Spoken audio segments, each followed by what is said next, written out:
আসসালামু আলাইকুম বন্ধুরা, সবাই কেমন আছেন? আশা করছি সবাই খুব ভালো আছেন। আজকে আপনাদের সামনে মজাদার একটি রেসিপি নিয়ে আসছি। পুরোপুরি ভিডিওটা দেখার আমন্ত্রণ রইল। আজকে রেসিপির জন্য নিয়েছি তাজা তাজা বাটা মাছ। এর মধ্যে দিয়ে দিলাম হলুদ ও লবণ। ভালো করে মাখিয়ে নিয়ে কড়াইতে তেল গরম করে গরম তেলের মধ্যে দিয়ে দিলাম মাছগুলো। নুন হলুদ মাখিয়ে মাছগুলো এখন তেলে উল্টে পাল্টে খুব ভালো করে ভেজে নিব। দেখুন মাছগুলো কতটা তরতাজা। মাছগুলো তরতাজা না হলে কড়াইতে লেগে যেত বা মাছগুলো খুলে যেত।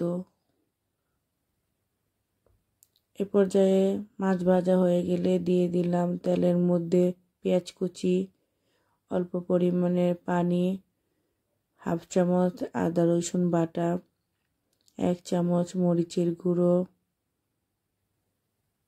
হলুদের গুঁড়ো হাফ চামচ, ধনিয়ার গুঁড়ো হাফ চামচ, লবণ 1 চামচ, জিরার গুঁড়ো হাফ চামচ দিয়ে মশলাটা খুব ভালো করে কষিয়ে নিব। তেল ছাড়া ছাড়া অবস্থায় চলে আসলে দিয়ে দিব টমেটো কুচি। টমেটো কুচি দিয়ে মশলার সাথে খুব ভালো করে কিছুক্ষণ কষিয়ে নিব।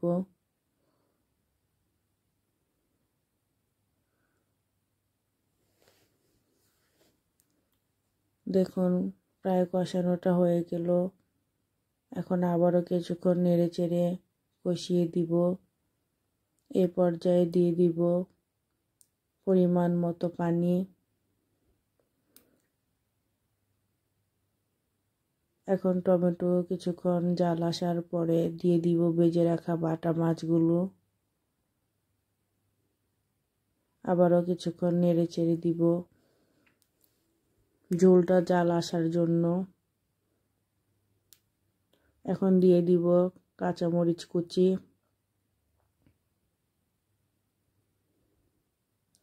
কাঁচামরিচ দিয়ে আবারও কিছুক্ষণ রান্না করে নিব।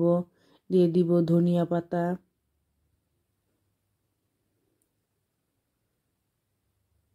আবারও কিছুক্ষণ নেড়ে চেড়ে রান্না করে নিব। ধনিয়া পাতা দিয়ে ভালো করে নেড়ে চেড়ে দিয়ে রান্নাটা করে নিব। ঝোলটা আরেকটু শুকিয়ে যাবে। দেখুন দেখতে রান্নাটা কতটা লোভনীয় হয়েছে, খেতে অসাধারণ লাগে।